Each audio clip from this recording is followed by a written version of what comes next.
Top 5 highest paying trade jobs in 2025. What's up, everybody? Welcome back to the channel. I'm going to cut the bullshit right from the jump. College isn't for everyone, and thank God for that. Some of the richest people I know never has set foot in a lecture hall. They never had Professor What's-His-Face droning on about theoretical whatever the hell why they racked up 6 figures in debt. Instead, they learned actual skills. They built things, fixed things, created things with their hands that people actually needed. And in 2025, these trade careers are absolutely crushing it. I spent the last 3 months talking to people across the country who are making bank in trade careers. I'm not talking about decent living.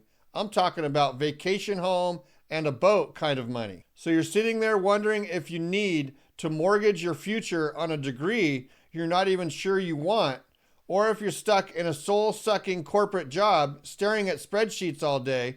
This one's for you. These are the top 5 highest paying trade jobs in 2025. And trust me, number 1 shocked even me. Before we dive in though, smash that like button and subscribe if you want more real talk about making real money without the fancy degree. Let's get into it. Number 5, industrial maintenance mechanic. 87,000 to 110,000. These are the wizards who keep America's factories running. And with all that reshoring happening right now, companies bringing manufacturing back to the US, these jobs are everywhere. When a multi-million-dollar production line breaks down, these guys and gals are the heroes who get called. Every minute that line is down costs the company thousands, so they pay top dollar for people who can fix problems fast. I visited a factory in Ohio last month, met this guy named Rick.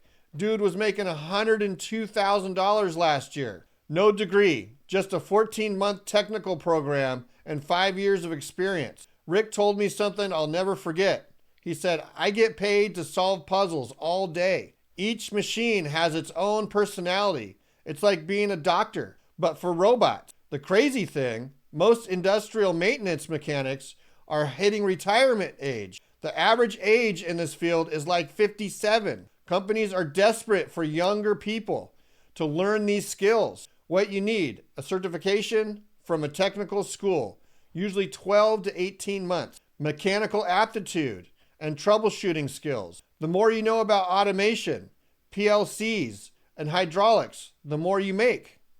Is it hard work? Sometimes. You might get dirty. You might get called in at 2 a.m. when something breaks, but when you're making 6 figures with no student debt, who gives a shit?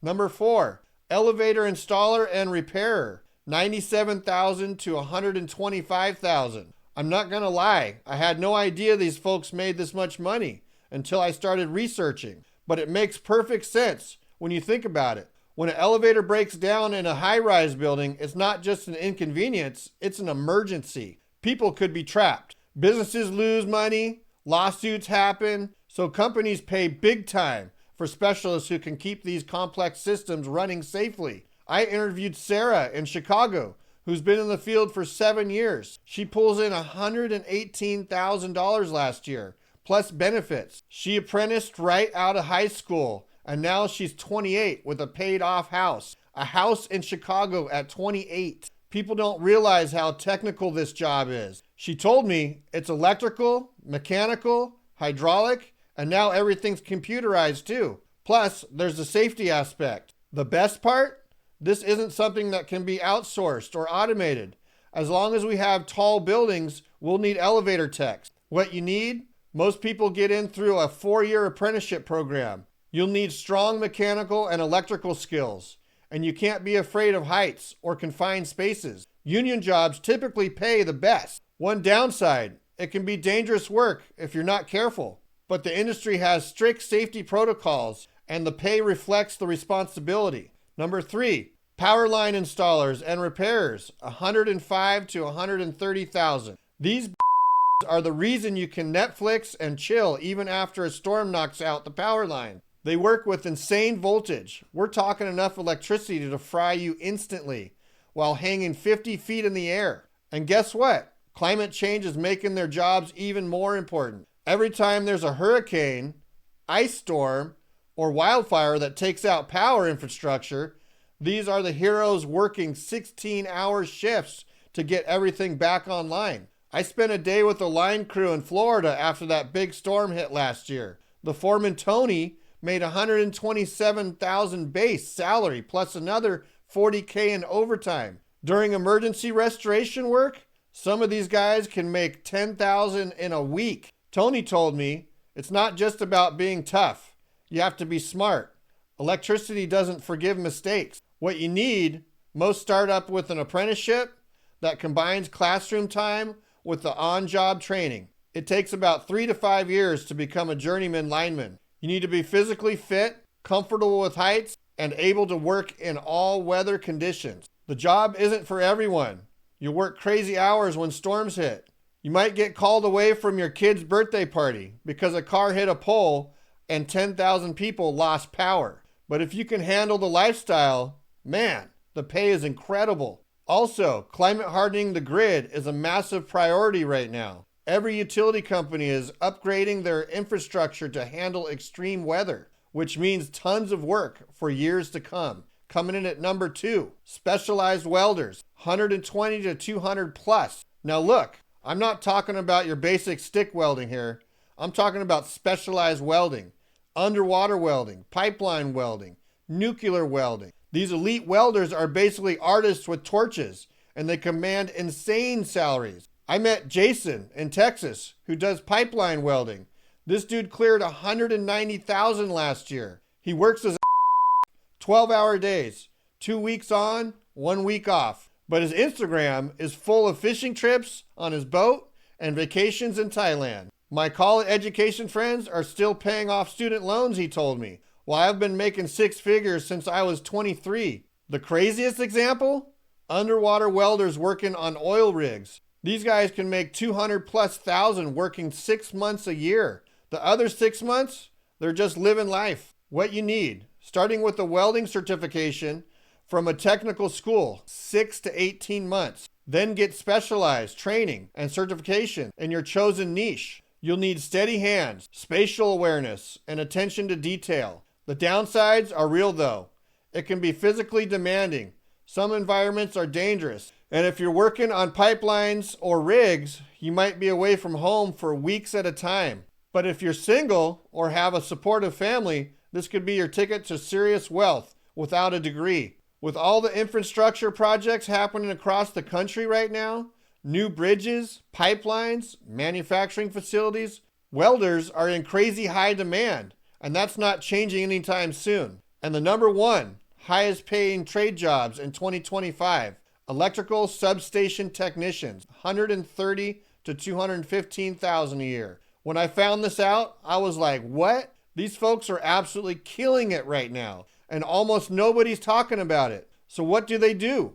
They're the specialists who maintain, tests, and repair the equipment in electrical substations, the critical nodes that control our entire power grid. Why are they making so much? 3 words: green energy transition. With solar farms, wind turbines, and battery storage facilities popping up everywhere, the electrical grid is going through the biggest transformation since it was built. Every new renewable energy project needs substation techs to connect it to the grid. I interviewed Maria in California, who supervises a team of substation techs for a utility company. Base salary, $175,000.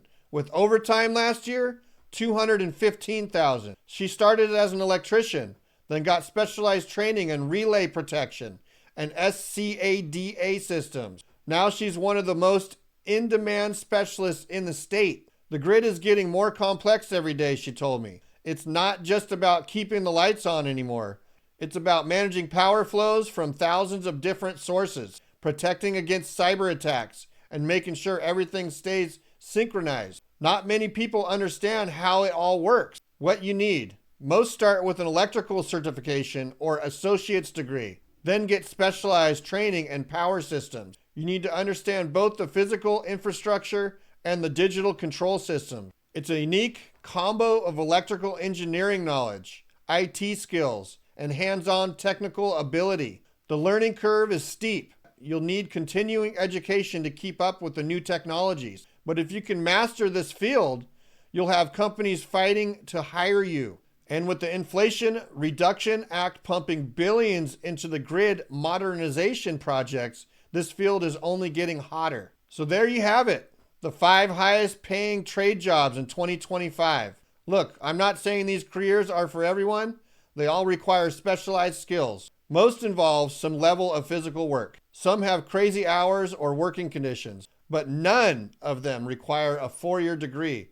None of them saddle you with crippling student debt, and all of them pay better than most office jobs do requiring degrees. I get messages every day from viewers who followed advice like this and changed their lives. People who were working dead-end retail jobs, drowning in bills, feeling stuck, who took the leap into the trade careers and now own homes, take vacations, and actually have a savings account. The secret that nobody wants to tell you is this. The skilled trades aren't a backup plan for people who couldn't hack it in college. They're a smart first choice for people who want financial freedom without the bullshit.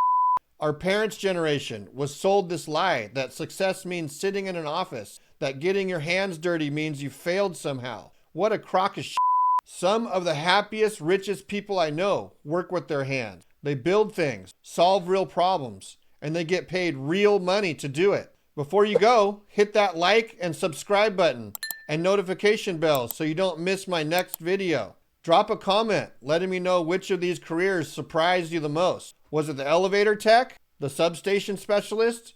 I want to know. Thanks for watching, and remember, college isn't the only path to success. Sometimes the road less traveled is paved with gold. Peace out.